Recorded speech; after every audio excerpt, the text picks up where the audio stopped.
This is the S&P 500 Spider ETF SPY one-day reading for April 23rd, 2024. It's currently February 19th, 2024, 2:52 p.m. Eastern Time. SPY at the time of this reading, $499.51 USD. And the shuffle video that we're about to play for you was created on February 2nd, 2024 at 4:53 p.m. Eastern Time. That's this video here in the lower left corner.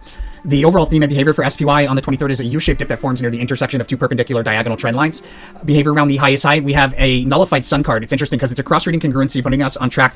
We're ahead of schedule on the 1 month. We have the sun card for the 24th, but it appears here pretty prominently on the 23rd, just like everything has been moving like one day ahead, which sometimes happens. But with that said, it's nullified, meaning that whatever the rally is, it's somehow kind of like made irrelevant by chart behavior. Behavior around the low, there's an important technical price level near the low that we could trade in both directions. Around that low, there'll be a lot of price change back and forth to meet that price level. And I'm advised to trade around an intentional fake out or shakeout of some kind. Probably going to look like we're going lower or something like that. But the VIX is going to be pretty wild price swings back and forth throughout the day. Now, before I get into the hour-by-hour chart behavior and predict the highs and the lows, as well as the best trade opportunities, just want to make sure that everybody's aware.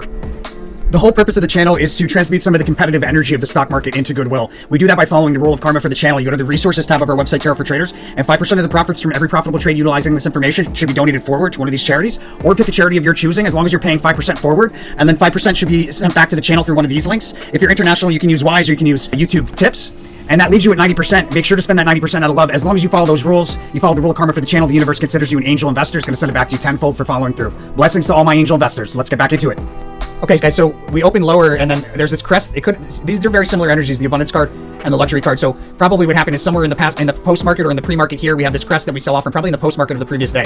And then we open lower and we sell from a crest down to and through support, and then we do a U-shaped reversal, come back and reuse it as support. And it looks like we probably decline into the open. Opportunity at the open to open up a long position or close a short position. Then we establish support moving sideways for a little bit in that first half hour, followed by a big move higher, standing out on a one-day chart, and then more sideways rotation at a higher price level. We should create like an overbought crest there and sell off from that overbought crest somewhere between 10 and 11 through multiple support levels.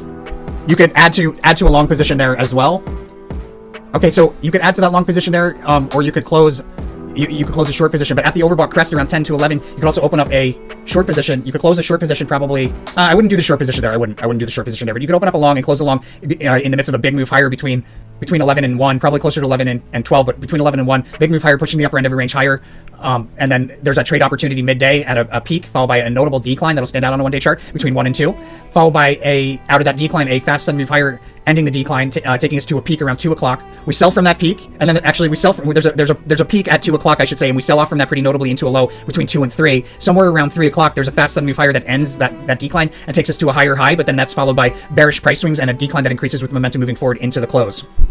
Another low at the close.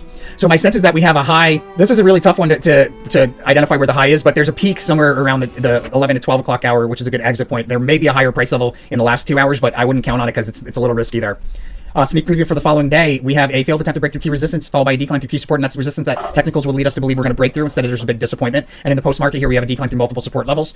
Guys, if you like this info, please subscribe. Really helps out the channel. Most importantly, make sure to follow that rule of karma. Without you guys doing that, channel couldn't be putting out content. So blessings to all my angel investors. You guys are the reason why we do this. Love you guys, and I'll see you guys on the next one.